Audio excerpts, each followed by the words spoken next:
नमस्कार बहनों, आप सब कैसी हो? आशा करती हूँ आप स्वस्थ होंगी, मस्त होंगी, अपने एग्ज़ाम का प्रिपरेशन लगातार कर रही होंगी।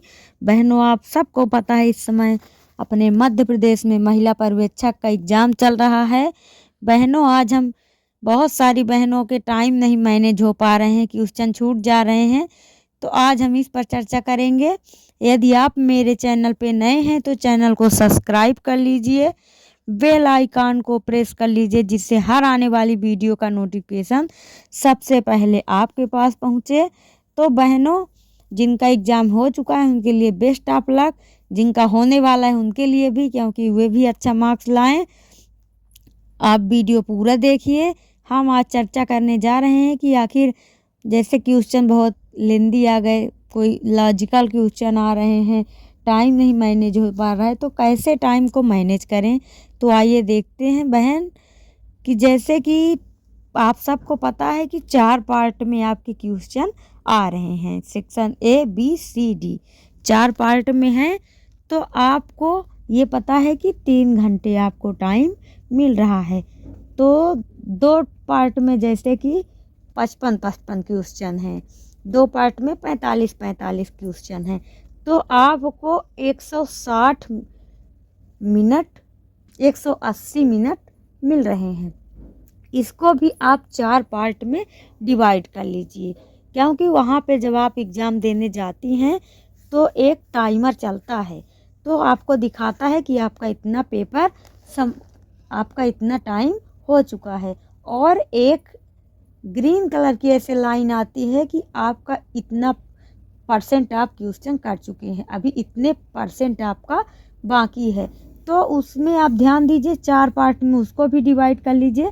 25 चौको 100 की, जैसे अभी इतना टाइम हुआ तो मेरा 25% हुआ, इतना टाइम में 50% क्वेश्चन हमको हल करने हैं, इतने में हमको 75% और 100%। इस तरह से आपको टाइम मैनेज करना है और टाइम का भी ध्यान रखते हुए कि क्वेश्चन को भी करना है। तो जैसा कि आप सबको पता है कि पार्ट बी में मैथ रीजनिंग के क्वेश्चन आ रहे हैं, तो बहन आप सबसे पहले पार्ट ए करिए, उसके बाद पार्ट बी को स्किप कर जाइए, पार्ट सी को करिए, पार्ट डी को करिए। इनमें से जो आपको इजी लगे तो आप पहले उस पार्ट को करिए, ताकि आपका टाइम बच सके। जैसे आपको पार्ट ए तो सबका ही ठीक जाता है, तो पार्ट ए कर लीजिए, उसके बाद पार्ट बी को स्किप करिए। अब पार्ट सी और डी में जो आपको ज़्यादा सरल लगे, तो पहले जिस पे आपको पता है कि मेरे इसमें अच्छे मार्क्स आ सकते हैं, तो उस पार्ट को पहले कर लीजिए। और अब 3 पार्ट को करने के बाद फिर आप आ जाइए पार्ट बी में, क्योंकि पार्ट बी में सबको पता है कि मैथ्स और रीजनिंग में टाइम ज़्यादा लगता है।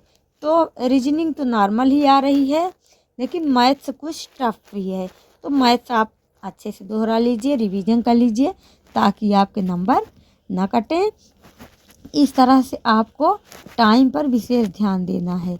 और जो लॉजिकल क्वेश्चन है पार्ट ए बी सी सभी पार्ट में लॉजिकल क्वेश्चन हैं, तो उन पे आपको थोड़ा लॉजिक लगाना है और थोड़ा टाइम का भी ध्यान रखते हुए कि अब यही नहीं कि एक क्वेश्चन पढ़ रहे हैं अब उसको बार बार ही करते जाएं, क्योंकि थोड़ा आपको डेली इस समय मॉक टेस्ट तो ज़रूर लगाना है, क्योंकि ईएसबी को पता है कि हमें कैसे, इतनी कम सीट है तो स्टूडेंटों को कैसे निकालना है, तो इसीलिए वो लेंदी क्वेश्चन दे रहे हैं।